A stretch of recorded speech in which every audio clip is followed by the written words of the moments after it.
ನಮಸ್ಕಾರ ಸ್ನೇಹಿತರೆ, S S P scholarship ಅಪ್ಡೇಟ್ಗೆ ಸುಸ್ವಾಗತ. ಓಕೆ ಸ್ನೇಹಿತರೆ, ಬಹಳಷ್ಟು ಹುಡುಗರು ಎಸ್ ಎಸ್ ಪಿ ಸ್ಕಾಲರ್ಶಿಪ್ ಬರ್ತಾ ಇಲ್ಲ ಅಂತಂದು ಭಾಳಷ್ಟು ಕನ್ಫ್ಯೂಷನಲ್ಲಿದ್ದಾರೆ.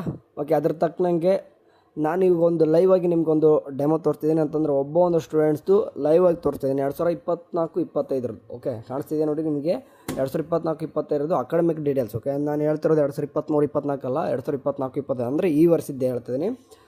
ಈ ಒಂದು ಸ್ಟೂಡೆಂಟ್ಸು ಏನು ಮಾಡಿದ್ದಾನೆ, BE ಸೆಕೆಂಡ್ ಅಂತಂದರೆ ಇಂಜಿನಿಯರಿಂಗ್ ಸೆಕೆಂಡ್ ಇಯರ್ ಕಲಿತಾ ಇದ್ದಾನೆ ಅಂತ ಹೇಳ್ತಿದ್ದೀನಿ. ಸರಿ, ಇಂಜಿನಿಯರಿಂಗ್ ಮಾಡ್ತಿದ್ದಾನೆ, ಏನಪ್ಪ ಅಂದ್ರೆ ಕಂಪ್ಯೂಟರ್ ಸೈನ್ಸ್ ಇಂಜಿನಿಯರಿಂಗ್ ಮಾಡ್ತಿದ್ದಾನೆ. ನೀವು ಯಾವುದೇ ಒಂದು ಕೋರ್ಸ್ ಮಾಡಿರಿ, ಓಕೆ, ನಿಮಗೆ ಅದು ಮ್ಯಾಟ್ರ್ ಆಗೋಲ್ಲ. ಬಟ್ ಕೋರ್ಸ್ ಮೇಲೆ ನಿಮ್ಮ ಸ್ಕಾಲರ್ಶಿಪ್ ಡಿಫ್ರೆಂಟ್ ಆಗುತ್ತೆ. ಬಟ್ ಅಮೌಂಟ್ ಮಾತ್ರ ಎಲ್ಲರೂ ಕೂಡ ಬರುವಂಥದ್ದು.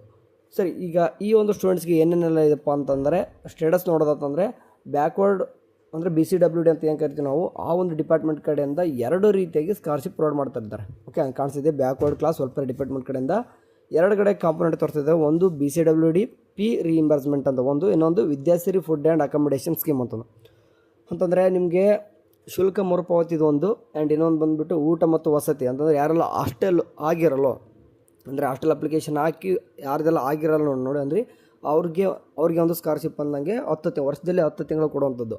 ಇಟ್ ಮೀನ್ಸ್ ತಿಂಗಳಿಗೆ 1500 ರೂಪಾಯಿದಂಗೆ 10 ತಿಂಗಳು ಕನ್ಸಿಡರ್ ಮಾಡಿಕೊಂಡು 15,000 ರೂಪಾಯಿ ಎಲ್ಲರಿಗೂ. ಯಾರೆಲ್ಲ ಹಾಸ್ಟೆಲ್ ಅಪ್ಲಿಕೇಶನ್ ಹಾಕ್ತೀರಿ, ಹಾಸ್ಟೆಲ್ ಸಿಗೋಲ್ಲ ನೋಡಿರಿ, ಅವರಿಗೆ 15,000 ರೂಪಾಯಿ ನೀವು ಎಲಿಜಿಬಿಲಿಟಿ ಇರಬೇಕು. ಇದು ಒಂದೇ ಅಲ್ಲ, ಹಾಸ್ಟೆಲ್ ಅಪ್ಲಿಕೇಶನ್ ಹಾಕಿ ಆಗದೇ ಇರೋರಿಗೆ ಮೇನ್ ಕನ್ಸಿಡರ್. ನೆಕ್ಸ್ಟ್ ನಿಮಗೆ ಇನ್ಕಮ್ ಆಯಿತು, ಕೆಲವೊಂದಿಷ್ಟು ಬೇರೆ ಅಂದರೆ ಎಕನಾಮಿಕಲ್ ವೀಕನ್ ಸೆಕ್ಷನ್ ಅಂತ ಇವೆಲ್ಲನೂ ಕೂಡ ಕನ್ಸಿಡರ್ ಮಾಡಿಕೊಂಡು ಅದನ್ನು ಕೊಡ್ತಾರೆ. ನೆಕ್ಸ್ಟ್ ಮೇಲ್ಗಡೆದಂತೂ ಶುಲ್ಕ ಮರುಪಾವತಿ ಅಂತಂದ್ರೆ ಪ್ರತಿಯೊಬ್ಬ ಸ್ಟೂಡೆಂಟ್ಸು ಕೂಡ ಬರುವಂಥದ್ದು. ಯಾವುದೇ ಒಂದು ಕೋರ್ಸ್ ಮಾಡಿರಿ P ರಿಎಂಬರ್ಸ್ಮೆಂಟ್ ಅಂತ ಏನು ಕರಿತೀವಿ ಅದೆಲ್ಲನೂ ಕೂಡ ಬರ್ತದೆ.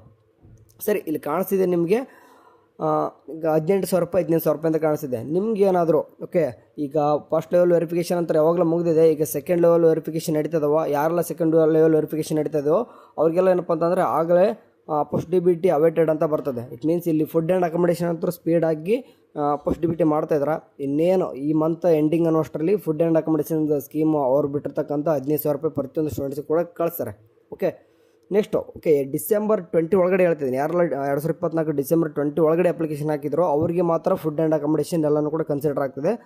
ಆಫ್ಟರ್ December 20 ಮೇಲೆ ಹಾಕಿದವ್ರಿಗೆ ಇದು ಫುಡ್ ಆ್ಯಂಡ್ ಅಕಾಮಿಡೇಷನ್ ಸ್ಕೀಮ್ ಏನಿಲ್ಲ ಅದು ದುಡ್ಡು ಬರೋಲ್ಲ. ಮೇಲ್ಗಡೆ ಏನು ಕಾಣಿಸ್ತಿದೆ ಫೀ ರಿಇಂಬರ್ಸ್ಮೆಂಟ್ ಅದಷ್ಟೇ. ಇಂಜಿನಿಯರ್ಗೆ ಹಂಗೆ ಸ್ವಲ್ಪ ವರ್ಷ 1,000 2,000 ವೇರಿ ಮಾಡ್ತಾ ಇರ್ತಾರೆ. ಹೋದ ವರ್ಷ 21,000 ಅಥವಾ 22,000ವರೆಗೂ ಕೊಟ್ಟಿದ್ರು. ಬಟ್ ಈ ಸರ್ತಿ P ರಿಇಂಬರ್ಸ್ಮೆಂಟ್ ಎಷ್ಟಿದೆ 18,000 ರೂಪಾಯಿ ಕೊಡ್ತಿದ್ದಾರೆ. ಎನಿವೆ SSP ಒಂದೇ ಅಪ್ಲಿಕೇಶನ್ ಹಾಕೋದ್ರಿಂದ ಅಂದರೆ ಬ್ಯಾಕ್ವರ್ಡ್ ಕ್ಲಾಸ್ ವೆಲ್ಫೇರ್ ಡಿಪಾರ್ಟ್ಮೆಂಟಲ್ಲಿ ಬರುವಂಥ ಕೆಲವೊಂದಿಷ್ಟು ಸ್ಕಾಲರ್ಶಿಪ್ ಅದ ಸ್ಕೀಮು ಮುಖಾಂತರ ಇಷ್ಟೊಂದು ಪಡ್ಕೋಬೋದು. ಈ ಸದ್ಯಕ್ಕಂತೂ 2 ಕೂಡ ಫಿಕ್ಸ್ ಬರುತ್ತೆ ಅಂತ ನಮ್ಗೆ ಗೊತ್ತಾಗಿದೆ. ನೆಕ್ಸ್ಟು ರೈತ ವಿದ್ಯಾನಿಧಿ ಕೂಡ ಸ್ಟಾರ್ಟ್ ಮಾಡ್ತೀನಿ ಅಂತ ಹೇಳಿದರೆ, ಇನ್ ಕೇಸ್ ಅದನ್ನೂ ಕೂಡ ರೈತ ವಿದ್ಯಾನಿಧಿ ಬಂತಪ್ಪ ಅಂದರೆ ಏನಾದರೂ ಅಮೌಂಟ್ ಸೆಕ್ಷನ್ ಅಂತಂದರೆ ಅದು ಕೂಡ ನಿಮಗೆ ಇದೇ ಒಂದು ಸ್ಟೇಟಸಲ್ಲಿ ಅದನ್ನು ಕೂಡ ತೋರಿಸುತ್ತೆ. ಅಂದರೆ ಚೀಫ್ ಮಿನಿಸ್ಟರ್ ರೈತ ವಿದ್ಯಾನಿಧಿ ಸ್ಕೀಮ್ ಅಂತ ಬಂದುಬಿಟ್ಟು ಅದನ್ನು ಕೂಡ ಓಕೆ, ನೀವು ಅಂದರೆ ಪ್ರೊಫೆಷ್ನಲ್ ಕೋರ್ಸಸ್ ಮೇಲೆ ಏನು ಮಾಡಿದ್ರೆ ಅನ್ನೋದ್ರ ಮೇಲೆ ಡಿಪೆಂಡ್ ಆಗ್ತದೆ. ಆ್ಯಂಡ್ ಬಾಯ್ಸ್ ಬೇರೆ ಹುಡುಗಿರಿ ಬೇರೆ ಇದೆ. ಲೈಕ್ ಈಗ ಫಾರ್ ಎಕ್ಸಾಂಪಲ್ ನೀವೇನಾದರೂ ಪ್ಯಾರಾಮೆಡಿಕಲ್ ITI ಅಥವಾ ಏನಾದರೂ ನರ್ಸಿಂಗ್ ಈ ರೀತಿ ಏನಾದರೂ ಮಾಡಿದರೆ 7,500 ರೂಪಾಯಿ ಹುಡುಗರಿಗಿದ್ದರೆ 8,000 ರೂಪಾಯಿ ಹುಡುಗಿರಿಗಿದೆ. ಓಕೆ, ಈ ರೀತಿ ಅಂದರೆ ಫಾರ್ ಎಕ್ಸಾಂಪಲ್ ಈಗ BTech ಏನಾದರೂ ಓದ್ತಿದ್ರೆ ನಿಮ್ಗೆ 10,000 ರೂಪಾಯಿವರೆಗೂ ಕೂಡ ರೈತ ವಿದ್ಯಾನಿಧಿ ಬರ್ತದೆ. ಅಂದರೆ ಯಾರೆಲ್ಲ ರೈತರ ಮಕ್ಕಳಿಗೆ ಮಾತ್ರ ಅದು. ಅಂದರೆ ಅದು ಒಂದೇ ಅಲ್ಲ, ಮತ್ತು ಇನ್ನೂ ಕೂಡ ಬೇರೆ ಇದಾವೆ. ಅದು ಎಲ್ಲನೂ ಕೂಡ SSPದಲ್ಲೇ ಇರುತ್ತೆ. ಅಂದರೆ December 20ಕ್ಕಿಂತ ಮುಂಚೆ ಅಪ್ಲಿಕೇಶನ್ ಹಾಕಿದವ್ರಿಗೆ ಮಾತ್ರ ಹೇಳ್ತಿದ್ದೀನಿ. December 20 ಮೇಲೆಗಡೆ ಹಾಕಿದವ್ರಿಗಂತೂ ಅವ್ರು ಸ್ಪೆಷಲಾಗಿ ಮೆನ್ಷನ್ ಮಾಡಿಬಿಟ್ಟಿದ್ದಾರೆ, ಓನ್ಲಿ ಫಾರ್ P ರಿಇಂಬರ್ಸ್ಮೆಂಟಿಗೆ ಮಾತ್ರ ಅಂತದ್ದು. ಸರಿ, ಸದ್ಯಕ್ಕಂತೂ ಅಂದರೆ ಗುಡ್ ನ್ಯೂಸು, ಯಾಕಂದರೆ ಬೇಗನೆ ಸ್ಯಾಂಕ್ಷನ್ ಆಗ್ತದೆ ಅಮೌಂಟ್ ಕೂಡ. ನೋಡಿ ಬೇಕಾದರೆ ಫುಡ್ ಆ್ಯಂಡ್ ಅಕಾಮಿಡೇಷನ್ ಆಗಲೇ ಇಲ್ಲಿ payment response received from DBT ಅಂತಂದು ಅವೇಟೆಡ್ ಅಂತ ಬಂದಿದೆ. ಅವೇಟೆಡ್ ಅಂತಂದರೆ ಈ ಮಂತಲ್ಲಿ ಪಕ್ಕ ಇದು ರಿಸೀವ್ಡ್ ಆಗ್ತದೆ. ಎಲ್ಲರೂ ಕೂಡ ಯಾರಿಗೆಲ್ಲ ಅವೇಟೆಡ್ ಇದೆ ಈ ಮಂತಲ್ಲಿ ಬರ್ತದೆ. ನೋಡೋಣ ನೆಕ್ಸ್ಟ್ ಏನೆಲ್ಲ ಅಪ್ಡೇಟ್ ಬರ್ತಂಥದ್ದು.